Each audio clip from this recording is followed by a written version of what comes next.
अब तक आप लोगों को पता होगा कि आईपी बीएड के काउंसलिंग का जो है डेट आ चुका है। एक तरह से देखा जाए तो 4 जुलाई को आपको पता चल जाएगा कि कौन सा आपको आईपी बीएड में कॉलेज मिला है। बेसिकली गूगल पर करना क्या है, जीजीएस आईपीयू लिखो तो आईपी यूनिवर्सिटी का वेबसाइट आ जाएगा, सीधा एडमिशन 2024-2025 पर क्लिक कर सकते हो, या फिर सीधा आप वेबसाइट पर भी आकर यहाँ पर एडमिशन 2024-2025 पर आप क्लिक कर दोगे तो भी ये ओपन हो जाएगा। ठीक है, सीधा आप नोटिस वाले पेज पर चले जाओ, यहाँ पर आपको आना होगा। जैसा कि अब तक आप देख रहे हो, नोटिस, सर्कुलर, एडमिशन वगैरह आपको ये सारा कुछ देखने के लिए मिलेगा। 24 तारीख का ये नोटिस है, और आप इसको देखोगे तो ये देखिए, important notice regarding commencement of choice filling in program MBA CAT BCA BEd. ठीक है, बीएड स्पेशल एजुकेशन सबका दे रखा है यहाँ पर। तो बेसिकली है क्या, फॉर्म वगैरह फिल करते समय आपने शायद 1500 रुपये दिया था, एंड काउंसलिंग का फॉर्म फिल करते समय आपने 1000 रुपीज का पे किया था। ठीक है, तो जितने लोग काउंसलिंग के लिए रजिस्टर किए हैं वही लोग केवल और केवल चॉइस फिलिंग में पार्टिसिपेट कर सकते हैं। तो बेसिकली चॉइस फिलिंग में क्या है, हम देख लेते हैं कब से शुरू हो रहा है। 28 जून से ये शुरू हो जाएगा। तो स्टार्टिंग डेट क्या है, 28 जून 2 PM से, मतलब कोई जरूरी नहीं कि 2 बजे शुरू हो, मतलब 28 जून से शुरू हो जाएगा, सिंपल सा बात ये है। तो 28 जून से शुरू होगा। क्लोजिंग डेट क्या है, 3 जुलाई, और सीधा 4 जुलाई को रिजल्ट आ जाएगा। तो बेसिकली करना क्या है आपको, देखो यार, कॉलेजेस को कैसे चूज करें। अगर लेट से तुम 2 या 3 कॉलेजेस के बीच में कंफ्यूज हो कि तुम्हारे लिए तीनों में कौन सा बेस्ट है, एक्चुअली ना यार, किसी को नहीं पता होता कि तुम्हारे लिए कौन सा बेस्ट है। हो सकता है जो तुम्हारे लिए बेस्ट हो सकता है वो किसी और के लिए बेस्ट ना हो। जरूरी ये है कि आप तीनों कॉलेजेस जाओ, इन पर्सन विजिट कर लो, क्योंकि अगर एक बार आप जाके खुद कॉलेज देख आओगे ना तो आपको ज्यादा समझ डेवलप होगा।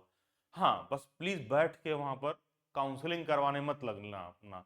वो होता है ना, क्योंकि आजकल मैंने देखा है स्टूडेंट्स को किसी को भी करियर काउंसलर कहने लगते हैं। अरे वो बैठा के तुमको कन्विंस कर रहे होते कि क्यों हमारे इंस्टीट्यूट में ज्वाइन करो, क्या करोगे वहां से करके, फ्यूचर में ये है वो है।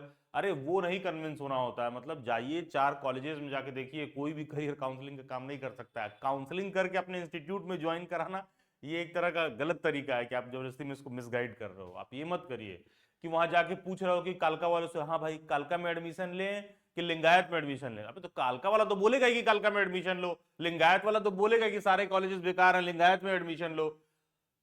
जाके कालका वालों से पूछो कि लिंगायत में क्या खराबी है, और लिंगायत वाले से जाके पूछो कि कालका में क्या दिक्कत है, तो तुमको खुद ही समझ में आ जाएगा। एक दूसरे की जितनी कमियां जल्दी बता देंगे वो। खैर, कहने के से जो भी लोग ऐसे कॉलेज वॉलेज में कंफ्यूज है, मतलब डिसाइड करने का तरीका ये होता है। अब जैसे कल किसी ने मेरे से बोला कि सर, कल जॉब रेडी स्किल्स वालों का मीट था, उसमें किसी ने बोला कि सर मेरी 1300 रैंक है, कौन सा कॉलेज मुझे मिल सकता है। पता नहीं कौन सा कॉलेज मिल सकता है। हो सकता है जिस कॉलेज को मैं ऊपर रखूं उस कॉलेज को तुम नीचे रखो, तो तुमको नहीं मिलेगा, हमको मिल जाएगा। हो सकता है कोई ऐसा कॉलेज हो जो बहुत ही बेकार हो लेकिन मेरे लिस्ट में सबसे टॉप प्रायोरिटी में हो। मान लो मैं रैंक 1 हूं और सबसे खराब कॉलेज को मैंने सबसे ऊपर रखा है, क्योंकि वो कॉलेज जस्ट मेरे घर के बगल में है, तो ऑब्वियसली मेरे को वो मिलेगा। तो फिर मेरिट ऊपर नीचे नहीं होगी। तो आप ये भी कभी श्योर नहीं हो सकते हो कि कौन सा मिलेगा नहीं मिलेगा, और नहीं श्योर हो सकते हो, इसीलिए काउंसलिंग होता है। तो आपको ये भी बात समझना है कि काउंसलिंग होता क्यों है। तो अब बहुत सारे लोग अपना दिमाग ये लगाने लगते हैं, सर मेरा तो 400 रैंक है ना, तो हमको तो एससीईआरटी मिलेगा नहीं, तो हम एससीईआरटी टॉप में क्यों भरें। टॉप में आप वही भरो जो कॉलेज आपको, आप कॉलेजेस का रैंक इस हिसाब से भरिए कि अगर आपकी रैंक 1 आती तो सबसे ऊपर आप क्या भरते, अगर आपकी रैंक 1 आती तो आप सबसे ऊपर क्या भरते, और अगर सबसे ऊपर वाला कॉलेज नहीं मिलता तो सेकंड चॉइस आपकी क्या होती, वो नहीं समझ में आता तो थर्ड चॉइस क्या आपकी होती। लिस्ट आपको हमेशा ऐसे ही भरना चाहिए। अपना रैंक देकर आप खुद को जज मत करो कि मेरे को कौन सा कॉलेज मिलेगा, ये काम इनका है। Let them do their job. तुम्हारा जो काम था वो तुमने ठीक से नहीं किया, इसीलिए तुम कंफ्यूज हो। अगर तुम्हारी रैंक आईपी में 1000 से बाहर आती है, 500 से बाहर आती है, तो कोई बहुत अच्छा रैंक नहीं है, क्योंकि आईपी का पेपर का लेवल इतना हाई नहीं होता है।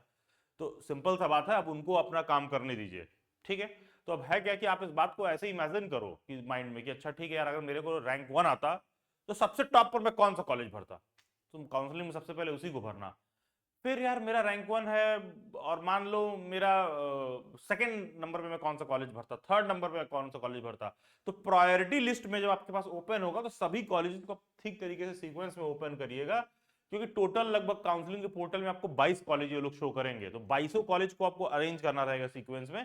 अब ऑब्वियस सी बात है, अगर मेरा रैंक 150 है तो मेरे को पता है कि मैं गिनती का 2 या 3 कॉलेज चॉइस में रखूंगा तो मेरे को कोई और मिल जाएगा।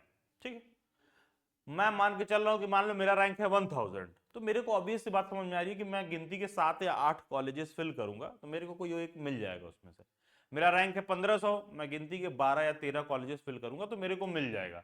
और ऑल्सो अगर मान लीजिए राउंड 1 में किसी कारणवश आपको कोई कॉलेज नहीं मिलता है, कोई मिस्टेक हो जाता है, तो डोंट वरी, राउंड 2 शुरू होगा, उसमें सही कर लेना आप। ठीक है, ये ऑप्शन आपके पास रहेगा। ऑल्सो लेट्स से राउंड 1 में कोई कॉलेज आपको एलोकेट हो गया, सीट एलोकेट हो गया, तो सीट फ्रीज हो गया कि भाई कि चलो तुमको लीलावती मिल गया, अब तुमको लगता है कि नेक्स्ट राउंड में मेरे को एमएसआईटी जाना है, तो आप फ्लोट कर सकते हो। फ्लोट करने में क्या रहेगा कि वो जो लीलावती है वो एज यूजुअल अपनी जगह इंटैक्ट रहेगा। अगर आपको एमएसआईटी मिल जाता है, ठीक है, अगर आपको एमएसआईटी मिल जाता है तब लीलावती वाला सीट लैप्स हो जाएगा, तब आप एमएसआईटी में जाओगे। हाँ, लेकिन ये नहीं कर सकते हो कि एक बार एमएसआईटी मिल गया तो वापस से कह रहे हो नहीं जहां है वहीं रहने दो हमको, फिर ये नहीं कर सकते हो। तो जब आपको एलोकेट हो जाएगा तो आपको आगे वो अपग्रेड करते रहेंगे। बस है क्या कि फ्लोट करने में लेट से कोई कॉलेज एलोकेट हुआ है आपको तो वो लैप्स नहीं होता है, वो आपका सीट सेफ रहता है। खैर, तो काउंसलिंग जो है 28 जून से शुरू हो रहा है, 3 जुलाई तक चलेगा। 3 जुलाई तक जो कुछ भी आप अपना सीट जो भी फिल करना है, कॉलेज अरेंज करना है, आप कर लीजिएगा। 4 जुलाई से 5 जुलाई को ये रिजल्ट आ जाएगा। और देखो इन्होंने खुद भी दिया है, देखो ये जो बातें मैं कह रहा हूं यहाँ नीचे ने लिखा है कि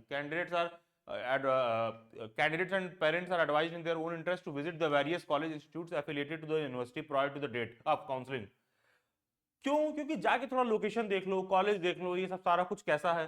चॉइस फिलिंग में कॉशियस रहना। बहुत से बुद्धिजीवी होते हैं, सोचते हैं कि हमको तो मेरा रैंक तो सर 700 है ना, तो हमको तो कालका लेना है, तुम सबसे पहले कालका भर देंगे ऊपर। एक ही कॉलेज भरे, पता चला कालका जस्ट तुम्हारे रैंक से पहले ही आके क्लोज हो गया और तुमको नहीं मिला, तो ये सब भी दिक्कत हो जाती है। तो आप चॉइस फिलिंग करते समय थोड़ा सा अपना कॉमन सेंस भी यूज करेंगे। बाकी का दिल्ली बाइट्स के जो जॉब रेडी स्किल प्रोग्राम है, आप सब उसको ज्वाइन कर सकते हैं। उसका डेट एक्सटेंड कर दिया गया है, जैसा कि आज पता है आपको 27 जून जो है लास्ट डेट कर दिया गया है। जॉब रेडी स्किल्स का जो भी डिटेल है वो आपको 27 जून एंड ऑनवर्ड जो है क्लासेस वगैरह शुरू होते हुए देखने के लिए मिलेंगे। तो जॉब रेडी स्किल्स का आप जाके देख सकते हो। ये आपको अपना सॉफ्ट स्किल इंप्रूव करने में, जॉब में कैसे जो है बेहतर कर पाएंगे, जो भी आपका टेक को लेकर अंडरस्टैंडिंग है, उन सारी चीजों में मदद करेगा। तो जॉब रेडी स्किल्स तक का आप कल तक ज्वाइन कर सकते हो। एंड मोस्ट इंपॉर्टेंट थिंग, जितने बच्चे इस साल बीएड में एडमिशन ले रहे हैं, आपको पता होना चाहिए कि आप वेरी फर्स्ट डे से सीटेट का एग्जाम देने के लिए एलिजिबल हैं।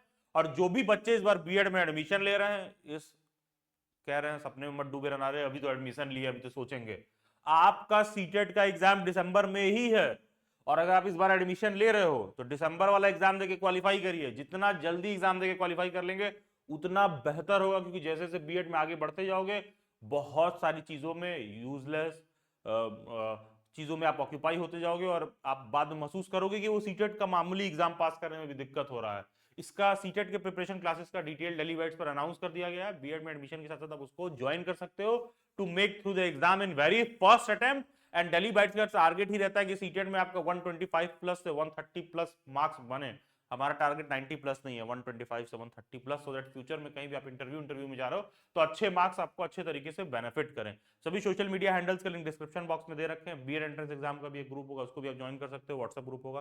टीचर एजुकेशन रिसोर्स वाला टेलीग्राम ग्रुप जरूर से ज्वाइन कर लीजिएगा। Thank you and God bless you, best wishes.